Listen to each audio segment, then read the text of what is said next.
दोस्तों एक बहुत बड़ी प्रॉब्लम है इंडिया के अंदर। मैं अभी कॉपर देख रहा था पिछले अप्रैल मई से।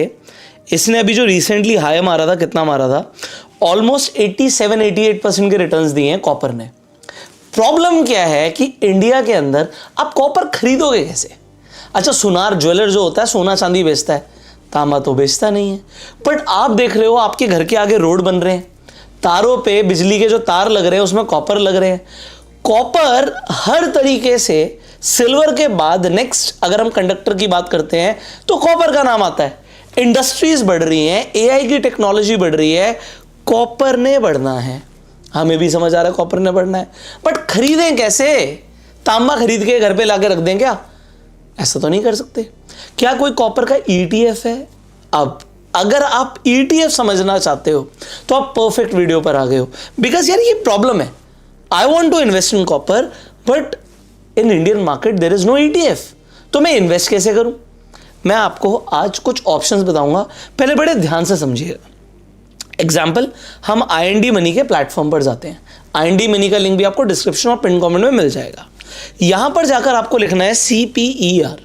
जैसे आप CPER सर्च करोगे, ये है यूनाइटेड स्टेट्स कॉपर इंडेक्स, मतलब सीधा यूएस का कॉपर इंडेक्स है। और इंडेक्स का ETF अगर आप इन्वेस्ट करना चाहते हैं तो ये देखिए सिर्फ $35 का है। अब आप कहोगे यार $35, आपका सीधा निकलेगा कैलकुलेटर। मुझे पता है कि लोग ऐसे ही करते हैं, बट इंडियन मार्केट में और जो ग्लोबल मार्केट है उसमें बहुत बड़ा डिफरेंस है, तो मैं उसकी भी बात कर लेता हूँ। आप कहोगे मैं सीधा करूँगा 35 × 90, तो मुझे कम से कम 3,150 रुपये खर्च करने पड़ेंगे एक ETF खरीदने के लिए।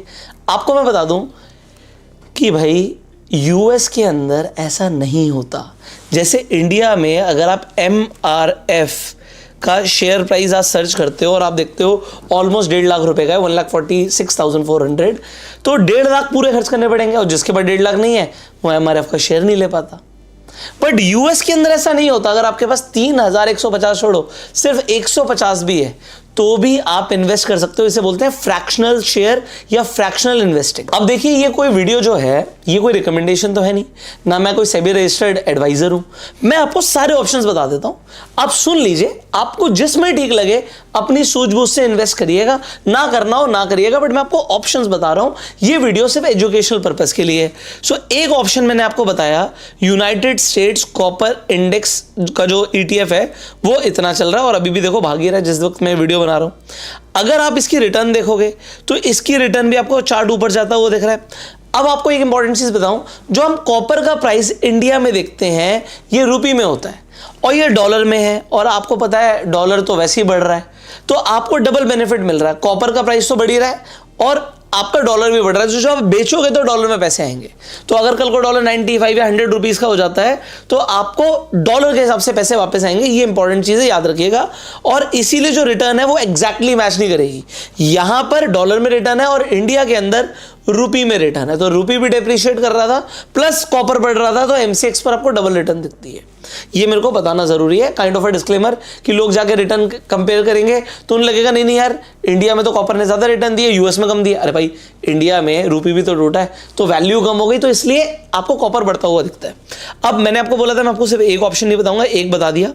दूसरा ऑप्शन जो आपके पास है that is COPX, global X copper miners ETF। तो इसमें माइनिंग कंपनियां भी आ जाती हैं, जिन माइनिंग कंपनियों को कॉपर के प्राइस के बढ़ने से फायदा हो रहा है प्लस उनका कॉपर निकालने से प्रॉफिट हो रहा है। तो आप दोनों ही चीजें कर सकते हो। तो सिंपल कॉपर का प्राइस था जो ये ETF ट्रैक करता है, यूनाइटेड स्टेट्स कॉपर इंडेक्स, और दूसरा है कि माइनिंग कंपनियां भी इंक्लूड करनी है। बहुत बढ़िया, आपको ये भी बेनिफिट मिल गया। अब एक और मैं आपको एग्जाम्पल दे देता हूं। तीसरा है COPG। इसके अंदर इसे प्रोनाउंसिएशन मेरे से गलती हो सकती है, तो स्प्रॉट जूनियर कॉपर्स माइनर्स ETF। तो ये भी आपको COPG के नाम से मिल जाएगा। ये $40 का, ये आपको दिख रहा होगा, सबसे महंगा था इसमें global X coppers miner ETF जो 87 का है। बट यहाँ पे महंगा सस्ता नहीं होता। आप तो 100 रुपए में खरीदना चाहते हो, IND मनी पर जाके आप खरीद सकते हो। और सबसे बढ़िया बात क्या है, आप बाय जो कर सकते हो, बाय के साथ यहाँ पर आप SIP भी कर सकते हो। अब जैसे मैंने बोला आपको कि इसमें आप SIP भी कर सकते हो, तो जब आप मोबाइल में जाओगे IND मनी की ऐप पर, तो आपको यहां पर जाके नीचे जाना है US स्टॉक्स के अंदर, ठीक है। आपको इंडियन स्टॉक्स दिखते हैं, आपको यहाँ पे यूएस स्टॉक्स दिखते हैं। यहाँ पर आपको सर्च करना है, जो मैं आपको नाम बता रहा हूँ, तो आप वहाँ पर सर्च भी कर सकते हो। आप सिंपली नाम लिख दीजिएगा यूनाइटेड स्टेट्स कॉपर इंडेक्स। जैसे मैंने CPER बोला था, तो आप सिंपली CPER भी लिखेंगे तो भी सेम आ जाएगा। अब आप इसे बाय करना चाहते हो तो देखिए यहाँ पर आप चूज़ कर सकते हो कितने, $1 से खरीदना है, $1 से खरीद लो। है वो $35 का, बट आप कहते हो मुझे तो $1 से खरीदना है, $1 से खरीद लो। आप शेयर्स के हिसाब से भी डाल सकते हो कि 1 शेयर लेना है, 2 लेने हैं, कितने लेने हैं, तो वो ऑर्डर वैल्यू आपको बता देगा। एक तो ये चीज़ हो गई। दूसरी चीज़ क्या, अगर आपको इसमें SIP करनी है तो आप SIP भी कर सकते हो, जितने भी रुपए की आपको करनी है। सो दोनों ऑप्शंस मैंने आपको बता दिए, IND मनी पर आपको मिल जाएंगे। IND मनी के बेस्ट ऑफर्स के लिए आपको लिंक डिस्क्रिप्शन और पिन कमेंट में मिल जाएगा। अगर आपको बेस्ट ऑफर्स चाहिए जो IND मनी की तरफ से आपको मिलते हैं, तो लिंक डिस्क्रिप्शन पिन कमेंट में, आप IND मनी पर जाकर अकाउंट खुलवा सकते हैं। कंटिन्यू करते हैं यहाँ पर। इसी तरीके से अब मैं देख रहा था कि यार कॉपर बढ़ेगा क्योंकि AI का बूम आ रहा है। मैं इनफैक्ट इसकी जो सबमिट हुई है अभी, मैं उसके बारे में पढ़ रहा था। AI सबमिट हुई है इंडिया में, अडानी ने बोला कि बहुत ज़्यादा इन्वेस्ट करेंगे, सब कंपनियां इन्वेस्टमेंट की बात कर रही हैं। इंडियन गवर्नमेंट ने भी बोला भैया कि जो डेटा सेंटर्स होंगे उनके लिए टैक्स रिबेट होगी। तो मैं देख रहा था कितना खर्चा होने वाला है AI के ऊपर, कितना खर्चा होने वाला है AI के ऊपर 2026 के अंदर $2.5 ट्रिलियन खर्च होने वाला है। बड़े बड़े देशों की GDP नहीं है इतनी, तो एक पूरे देश की GDP से ज़्यादा पैसा आप सिर्फ AI की तरफ लगा रहे हो। तो ठीक है, कॉपर बढ़ेगा, और क्या बढ़ेगा। AI को क्या चाहिए सोचो, इसे बोलते हैं ब्रेनस्टॉर्मिंग करना। पावर चाहिए। पावर कहाँ से आती है, हमारी जो पावर्स आती है वो तो थर्मल पावर प्लांट से आती है। थर्मल पावर प्लांट्स के लिए कोयला चाहिए, बट गवर्नमेंट ने बोला है कि यार ये तो हम बंद करेंगे। फिर मैं पढ़ रहा था कि nuclear power next big thing है। अब ये न्यूक्लियर पावर की मैं जब बात कर रहा हूँ ना, अभी न्यूक्लियर पावर सबमरीन्स लॉन्च हो चुकी हैं, ऑलरेडी पानी में है। अब ये न्यूक्लियर पावर सबमरीन्स का काम क्या होता है, इनमें न्यूक्लियर रिएक्टर्स होते हैं जो पावर कॉन्टिन्यूसली जनरेट करते रहेंगे। आप एक दिन, 1 महीना, 2 महीना, 3 महीना, 4 महीना, 6 महीना, साल भर पानी में रहो।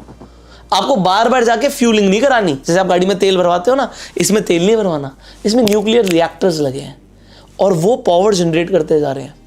आपको जिंदगी में कभी पावर ही नहीं चाहिए। और इसके ऊपर भी रिसर्च चल रही है कि घरों को, इनफैक्ट बिल्डिंग्स को, उनकी बेसमेंट में न्यूक्लियर पावर रिएक्टर्स लगेंगे और पूरी बिल्डिंग को, अभी हम सोलर की बात कर रहे हैं ना, तो न्यूक्लियर की वजह से उन्हें दोबारा कभी पावर की जरूरत ही नहीं पड़ेगी। हाँ, अभी इसके ऊपर रिसर्च चल रही है कि भाई एक्सप्लोजिव भी हो सकता है, बट जब सबमरीन में लग गया, उसमें भी लोग बैठे हैं, तो ये पावर रिएक्टर्स बहुत जल्दी बनेंगे। बट आपको पता है न्यूक्लियर रिएक्टर्स बनाने के लिए क्या चाहिए होता है, यूरेनियम चाहिए होता है। क्या मैं यूरेनियम में इन्वेस्ट कर सकता हूँ? हो सकता है आपने कभी सोचा ही ना हो, बट यूरेनियम का भी ETF है भाई। ये मुझे भी नहीं पता था कि यूरेनियम का भी ETF अवेलेबल है। आपको यहां पर देखिए URA सर्च करना है। URA जैसी आप सर्च करेंगे, आपको यहां पर दिखेगा uranium X, global X uranium ETF। इसका प्राइस चल रहा है $54 का, और इसकी भी रिटर्न देख लीजिए जी आप। यूरेनियम का प्राइस भी तो बढ़ रहा है। और यूरेनियम क्यों चाहिए? जब हम बोलते हैं न्यूक्लियर वेपन्स बनाने हैं, हर कंट्री न्यूक्लियर बनाने के चक्कर में है, यूरेनियम तो लिमिटेड है ना, अगर वो चाहिए उसका प्राइस भाग रहा है। अगर जियोपॉलिटिकल टेंशन्स बढ़ेंगी तो ये आपको भागता हुआ दिख सकता है। मैं कोई ज्योतिष नहीं हूँ, मैं कोई एनालिस्ट नहीं हूँ, बट आप अपनी सूझबूझ से सोच सकते हैं इसे कंसीडर करना है या नहीं करना। सिमिलरली एक और है ग्लोबल, अगर आप देखते हैं URNM लिखेंगे तो आपको स्प्रॉट यूरेनियम माइनर्स ETF मिल जाएगा। इस पर भी क्लिक कर लेते हैं।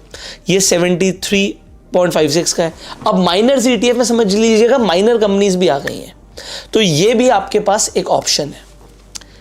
सो मैंने यहां पर आपके सामने global X copper miners ETF की बात कर ली, मैंने ग्लोबल X यूरेनियम ETF की बात कर ली, और ये स्प्रॉट यूरेनियम माइनर्स ETF की बात कर ली। अब कॉपर के ETFs और यूरेनियम के ETFs आपको स्क्रीन पर एडिटर लिखकर दिखा देंगे नाम। आप इनके बारे में पढ़िए, सही लगे तो IND मनी पर आप जाकर इसमें इन्वेस्टमेंट कर सकते हैं। ये सब US की मार्केट में लिस्टेड है। सारी इन्वेस्टमेंट आप देख रहे हो डॉलर में है, तो इससे फायदा क्या है कि डॉलर भी बढ़ेगा और इन्वेस्टमेंट का प्राइस भी बढ़ सकता है।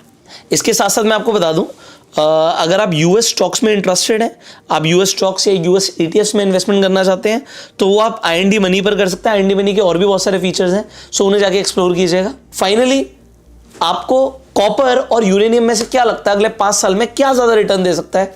कमेंट करके जरूर बताइएगा। Subscribe this channel, click on the bell icon. You go self made and जय हिंद।